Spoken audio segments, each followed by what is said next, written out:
अस्सलाम वालेकुम, वेलकम जनाब। आज के इस प्यारे से छोटे से व्लॉग में आज का व्लॉग करते हैं शुरू जनाब। आज मैं सबसे लेट सबसे एंड पे उठा, कमरे में कोई बंदा ही नहीं था। मैंने उठते ही पहला काम किया कि एसी को ऑफ किया, जो कि वैसे सुस्ती नहीं जाने देता, और दरवाज़ा खोला तो बाहर देखा, बाहर जनाब हमारे प्यारे से हाजी साहब बैठे हुए हैं। तो वो ऑलरेडी टाइम पे उठ चुके थे क्योंकि आज उनकी वैसे भी खाना बनाने की ड्यूटी थी, तो वो अपनी ड्यूटी में मशगूल थे। और मैंने उठते ही पहला काम किया कि टूथपेस्ट पकड़ा और टूथपेस्ट करना स्टार्ट किया। जुमे का दिन है, आपको पता है कि जुमे के दिन छोटे छोटे काम होते हैं जो कि बहुत टाइम ले लेते हैं। तो मैंने जल्दी से वो टूथपेस्ट करना स्टार्ट किया। मुझे लग रहा था कि आज का दिन जो है वो जुमे का मेरे से मिस हो जाएगा, जुमा नहीं पढ़ा जाएगा। तो मैंने जल्दी से टूथपेस्ट किया और कंबल की तरफ नज़र पड़ी तो कंबल मेरा वैसे का वैसा लावारिस पड़ा हुआ था। तो इसको मैंने थोड़ा सेटमेंट करके साइड पे किया। और उसके बाद जनाब अब मेरी ध्यान थी जो वो कपड़ों की तरफ थी कि यार कपड़े कौन से पहने जाएँ। तो मैंने जल्दी से हैंड कैरी पकड़ा और इसका देसी जो लॉक लगा हुआ था वो इसको खोला, और कपड़ों की जो कलेक्शन थी वो सिंपल थी, जो मुझे ऊपर नजर आए उनको मैंने पकड़ा और जो है वो साइड पे कर दिया। तो पैंट शर्ट मैंने निकाली और उसके बाद दोबारा इस हैंड कैरी को बंद किया, लॉक किया, और उसके बाद कपड़ों को पकड़ा और अब इनको प्रेस करना लाजमी था। तो मैंने जनाब जल्दी से वो कपड़ों को प्रेस करना स्टार्ट किया क्योंकि मेरा ध्यान जो है वो टाइम की तरफ ही था, क्योंकि टाइम बहुत ही इंपॉर्टेंट था और बहुत ही शॉर्ट था। जुम्मा मेरी कोशिश थी कि यार मिस ना हो जाए। फाइनली कपड़े मैंने प्रेस कर लिए और कपड़े प्रेस करने के बाद इस्त्री को मैंने साइड पे किया और मैं सीधा चला गया वॉशरूम। जाके मैंने कपड़ों को हैंग किया।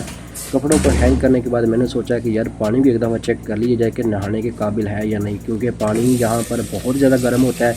ऐसे होता है जैसे आप गीज़र का पानी यूज़ कर रहे हैं। तो खैर पानी नॉर्मल था। मैं नहाया, फ्रेश हुआ और जल्दी से वो मैं दोबारा कमरे में आया और एसी ऑन किया। एसी ऑन किया तो कमरे का टेम्परेचर थोड़ा नॉर्मल हुआ, और कमरे का टेम्परेचर नॉर्मल होने के बाद जो है वो थोड़ा सुकून मिला। और बाहर आया तो मैंने बाहर आके हाल की तमाम लाइट्स ऑन कर दी, इसको ज़रा मैंने जगमग कर दिया। जैसे ही मैंने तमाम लाइट्स को ऑन किया तो जनाब मेरी नज़र पड़ी कि सर में लगाने के लिए तेल भी ज़रूरी है। तो तेल देखा तो बोतल में बिल्कुल भी नहीं है। जो इसमें 2-4 कतरे थे वो मैंने निकाल ले और सर में लगा लिया। उसके बाद जनाब इस बोतल को मैंने कर दिया वेस्ट करेंगे तो नई बोतल आएगी। उसके बाद दोबारा रूम में जाता हूँ तो मुझे याद आता है कि यार जो मैंने पुराने कपड़े चेंज किए हैं तो उसमें कुछ माल शाल पड़ा हुआ था। तो जो कैश वैश इसमें है था वो मैंने चेक किया कि कितना कैश है। तो मैंने चेक किया कि यार इसमें जो कैश है वो निकाल लिया जाए, जो कि बहुत ही ज़रूरी है। तो ये जनाब इसमें को 25-30 रुपये को 25-30 रियाल रुपये नहीं, तो वो जनाब निकाल लिए। उसके बाद एसी लगा हुआ था, बहुत ही मज़ा आ रहा था, सुकून मिल रहा था। तो अब टाइम हुआ था कि यार खाने का टाइम हो चुका है, तो रेस्ट का टाइम नहीं है। तो लिहाजा मैं किचन में गया। पहले मैंने एक गिलास पानी पिया।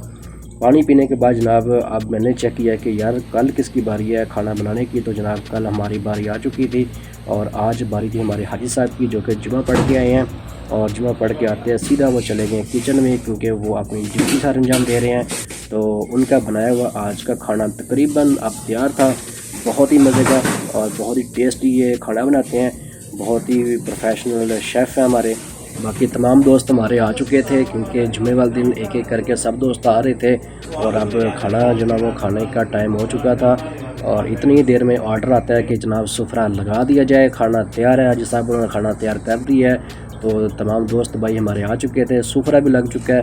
तो जनाब उसके बाद रोटी भी आ चुकी है। सुफरा लगने के बाद ये देखें जनाब हमारे बहुत ही ज़बरदस्त जो हाजी साहब हैं उन्होंने ये जो आज की डिश हमारे लिए तैयार की है, बहुत ही लजीज और बहुत ही ज़बरदस्त इन्होंने आज कुकिंग की थी। बहुत ही मज़ा आया जी खाना खाने का। तो ये आज हमारा जी पका था मटन।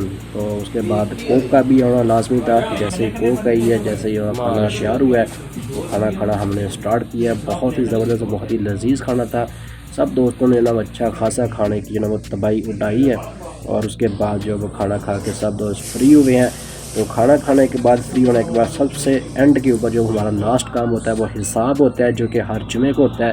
अब खाना तो सब मज़े से खा लेते हैं, लेकिन जब बारी आती है हिसाब की तो सब पीछे पीछे छुप छुप के बैठते हैं। तो ये भाई साहब भी बहुत पीछे छुप के बैठे हुए थे कि हिसाब तो देना पड़ेगा, जो खाया है वो हिसाब तो देना है। और हमारी ये मेस की जो हिसाब की रिस्पॉन्सिबिलिटी है ये सिर्फ हमारे हाजी साहब के पास है और कोई भी नहीं कर सकता। तो मिलते हैं एक नए और इंटरेस्टिंग व्लॉग के साथ। तो हमें देखिएगा। अल्लाह हाफिज़।